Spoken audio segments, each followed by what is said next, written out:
शुरू से ही था कि एमएस में जाना है। पहली बार ओके एग्जाम दिया था, वो नहीं हो पाया, तो मैं बोली ऐसा क्या आता है एम्स में जो हमको नहीं आता, तो करके ही रहेंगे जब भी होगा। सर टीएनसी के साथ बहुत ही अच्छा एक्सपीरियंस रहा। अगर ये पहले जानती तो मेरा सिलेक्शन शायद पहले ही हो जाता।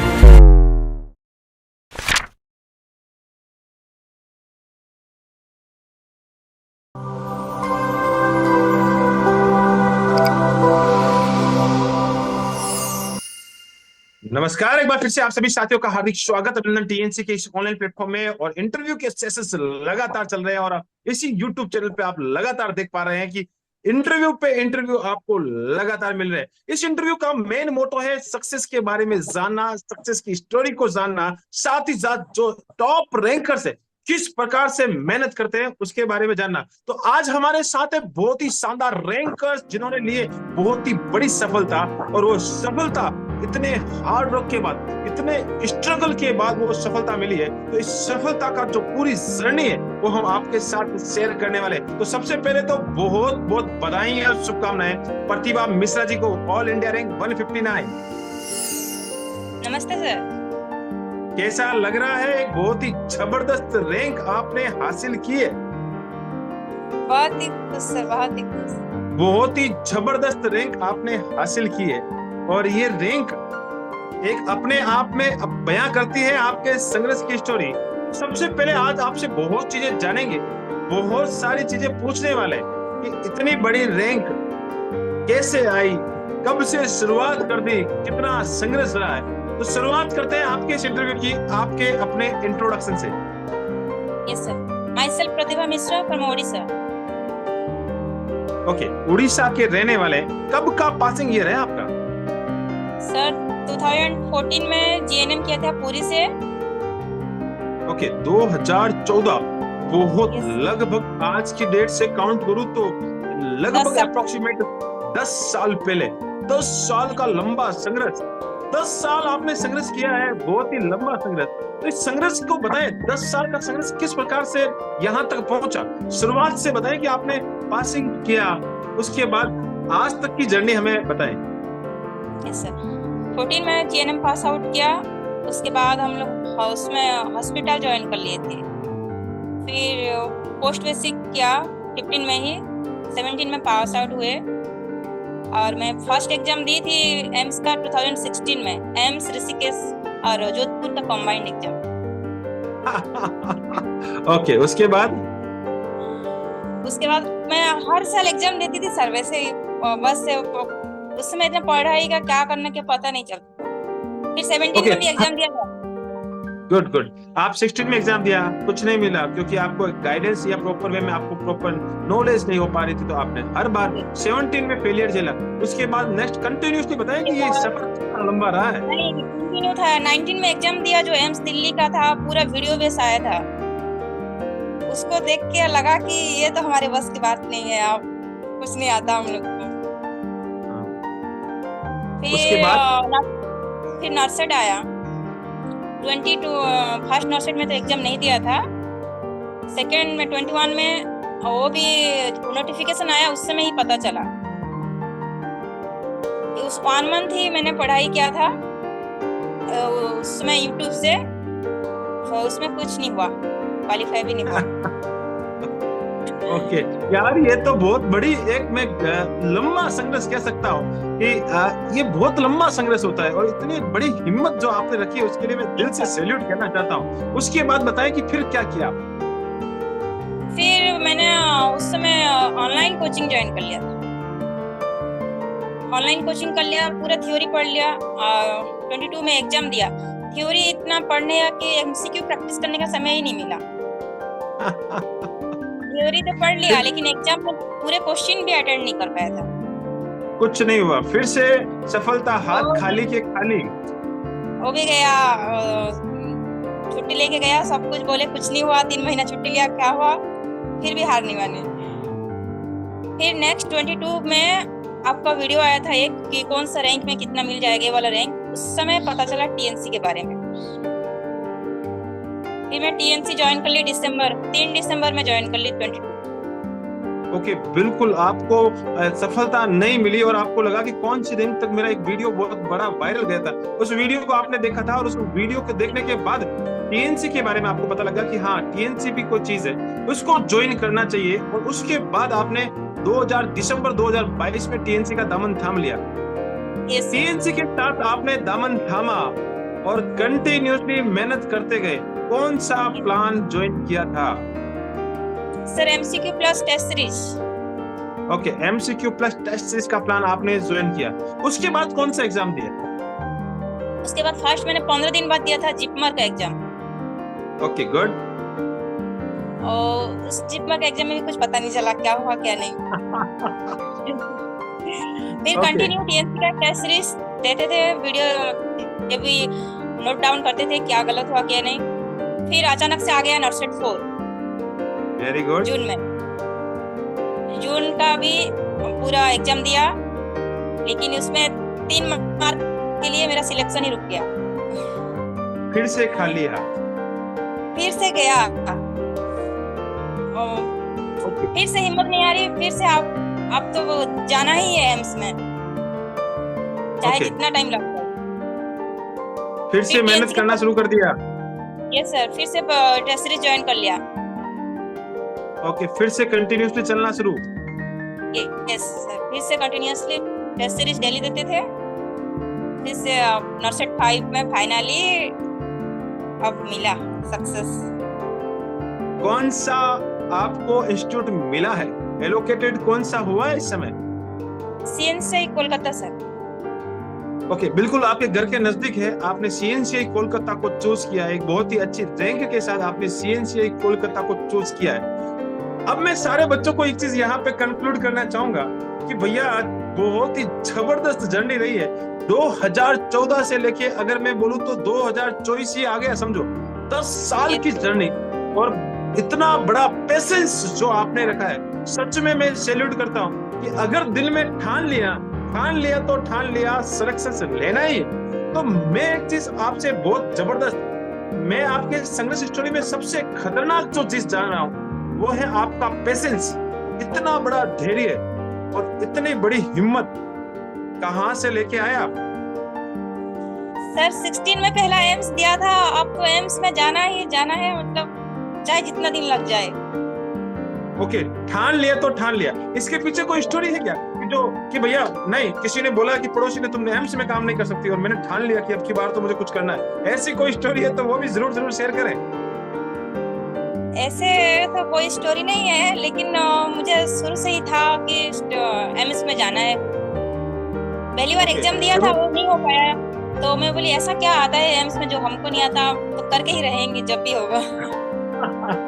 जब तक तोड़ेंगे नहीं तब तक छोड़ेंगे नहीं, मांझी का डायलॉग है। ऐसा क्या आता है एम्स में, ऐसा क्या करता है एम्स? अब तो एम्स का एग्जाम तोड़ के रहेंगे। और बहुत ही जबरदस्त इंस्टीट्यूट आपने चूज किया है। मैं आपको बोलूंगा सीएनसीआई कोलकाता का सबसे बेस्ट इंस्टीट्यूट रहेगा आपके लिए, और नजदीक में इंस्टीट्यूट है। मैं एम्स की तर्ज पे वो चल रहा है, आने वाले समय में वो एम्स में ही कन्वर्ट होने वाला है। आने वाले समय में उसको सरकार उसको एम्स को देने वाली है। बहुत ही जबरदस्त इंस्टीट्यूट बना और मैं खुद उसको देखा हूँ, तो एक 5 स्टार होटल की तरह वो लगता है और बहुत ही जबरदस्त इंस्टीट्यूट लगा है सीएनसीआई कोलकाता। आपको बहुत बहुत बधाइयां। अब मैं आपसे बहुत सारी चीजें जानना चाह रहा हूँ। ये हिम्मत आपने ठान लिया तो ठान लिया और आपने मेहनत करते गए, तो टीएनसी के साथ आपने जो जर्नी शुरुआत की है, सारे फेलियर पे फेलियर, टीएनसी के बारे में आपको जब पता लगा, शुरुआत करी, तो पहला एग्जाम जरूर दिया होगा। उस एग्जाम के अंदर फ्री सैटरडे वाला एग्जाम दिया था फर्स्ट सर। कौन सी रैंक आई? उस समय तो लगभग 3000 आसपास रैंक आया था सर।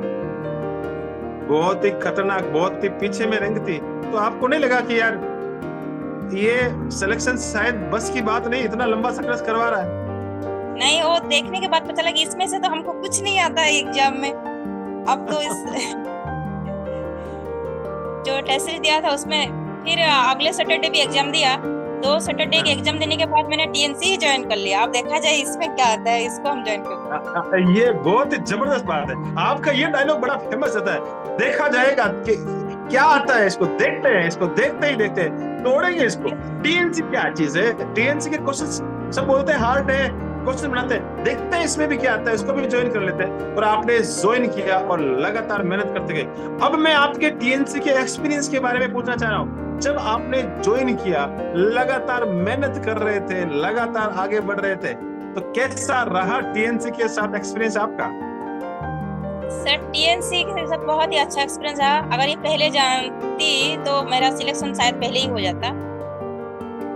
Good good. पहले तो 3 घंटा बैठना शुरू में नहीं होता था सर। 3 घंटा एग्जाम देना है, फिर अब हो नहीं हो 3 घंटा देना ही देना है, जितना गलत हो जाए। मतलब एक बहुत ही जबरदस्त बात बताइए कि टीएनसी अगर मुझे पहले मिल गया होता तो शायद 10 साल का संघर्ष करना ही नहीं पड़ता और लगातार ये संघर्ष कब का ही पूरा हो जाता। लेकिन देखो, जब पता लगे तभी तो जरूरी है ज्वाइन करना, और आपने किया और आपने लास्ट पे ये बेनिफिट ले लिया कि हाँ, ज्वाइन किए हुए भी लंबे समय नहीं हुआ, आपने दिसंबर के वापस दिसंबर आ रहा, 1 साल का भी संघर्ष मुझे लगता है टीएनसी के साथ आपका पूरा नहीं हुआ। उससे पहले आपको सिलेक्शंस नहीं बोल सकते हैं, इसको तो सिलेक्शंस और रैंकर्स बोला जाना चाहिए कि ये टीएनसी सिलेक्शंस नहीं, रैंकर्स बनाती है। और वो रैंकर्स आप बने, बहुत अच्छी मेहनत की है। मेहनत सभी लोग करते हैं, लेकिन उस मेहनत को राइट डायरेक्शन टीएनसी प्रोवाइड करवाती है, और वही चीज आपने कर दिखाई। रोजाना जब एग्जाम देते थे, रोजाना नंबर आता था, कभी कभी खराब रैंक आती थी, कभी कभी अच्छी रैंक आती थी। तो कौन सी खराब रही है, कौन सी अच्छी रही है? खराब रैंक मतलब 500 से ही, उससे ज्यादा ऊपर नहीं गया, 500 में ही रहती थी। लेकिन मैं देखती थी कि टॉप 30 में कितने हैं, उसमें हमारा कौन सी हायर गया, किसका रैंक में हमारा क्या क्या गलत हुआ। ओके, टॉप 30 से कंपैरिजन हमेशा आपका चलता था कि टॉप 30 में कौन है, और उसी के हिसाब से चलते गए। अब मेरा सवाल आपके इस नोट सेट जो 5.0 में जो आपने कमाल करके दिखाया है, एग्जाम से पहले डर नहीं लगा कि यार हर बार फेल हो रहे हैं, इस बार भी फेल होंगे, या हिम्मत आ चुकी थी, फेलियर पे फेलियर झेल के कोई डर नहीं है, जो होगा देखा जाएगा? सर इस बार तो आप एक बोले थे कि भगवान के पास टाइम नहीं है, तथास्तु ही बोलते हैं, तो अच्छा ही सोचो। बिल्कुल, बात याद रह गई आपको कि भैया भगवान के पास इतना टाइम नहीं है कि वो तुमसे पूछे और वो सारी चीजें करे। भगवान तो एक ही लाइन बोलता है, जो जैसा सोचता है उसको सिर्फ एक ही लाइन बिल्कुल रिमाइंडर लगा दिया, भैया इसको तथास्तु बोलने का काम करो, जैसा सोचेगा वैसा उसका काम होगा। तो आपने अपनी माइंड को पॉजिटिव रखा कि भैया तथास्तु वाली फीलिंग हमारे साथ होगी। बहुत ही जबरदस्त बात बोली है आपने। एक चीज और जानना चाहता हूँ, वो चीज ये है कि एग्जाम हॉल से पहले जो आप मैं पूछना चाह रहा हूँ, वो आप मुझे बताएं कि एग्जाम हॉल से पहले आपको जो डर वाली फीलिंग है, वो तथास्तु वाली की फीलिंग के साथ कैसे कोप अप किया, मुझे थोड़ा डिटेल से बताएं। सर एग्जाम हॉल में बस मैं आपका जो हंसती हुई चेहरा, बस वो याद करती थी। बस सामने आपका चेहरा, जो हंसती हुई चेहरा क्या हो जाएगा, बस उसी को याद किया जब तक क्वेश्चन आया सिस्टम में। अब जब क्वेश्चन आया, क्वेश्चन इतना, पहला क्वेश्चन देखा, ये तो हमको पढ़ा है, सेकंड देखा, उसके बाद देखते गए, ये तो हमने पढ़ा है, क्वेश्चन देखते ही पढ़ा है, आंसर टिक करते सीधे।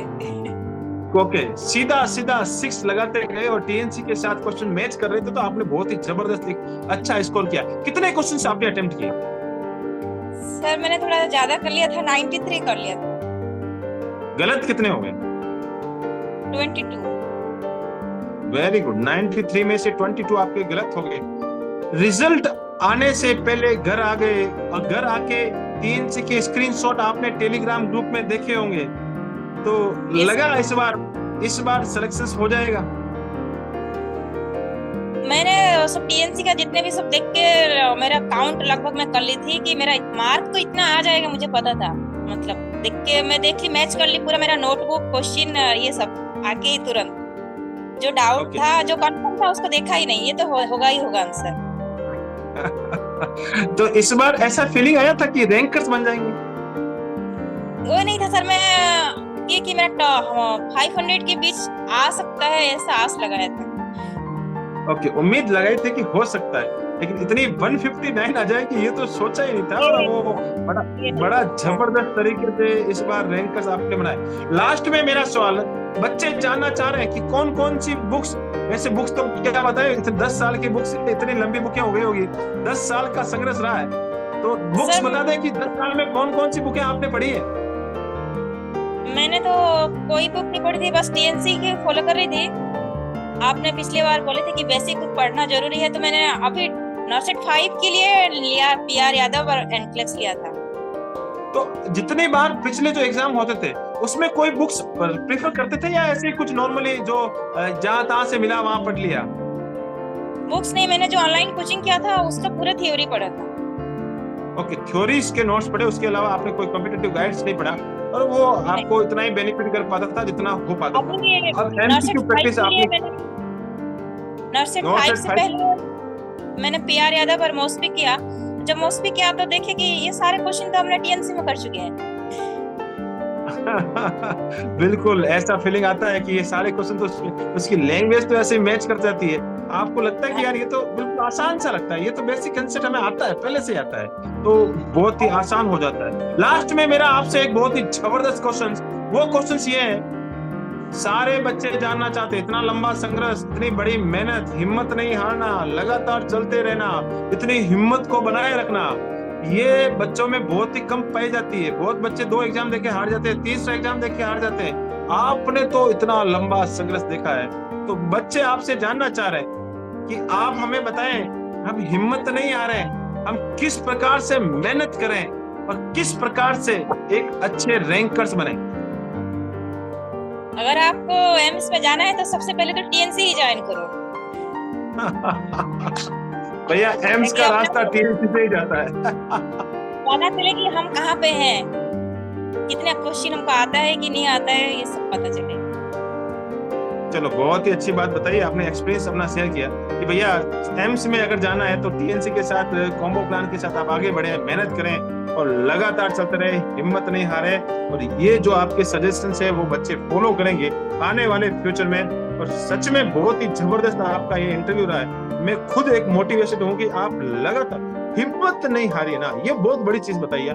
ये आपका जो ये वाला इंटरव्यू जो बच्चा देखेगा उसको ये जरूर फीलिंग आएगी, भैया हिम्मत तो नहीं हारना है।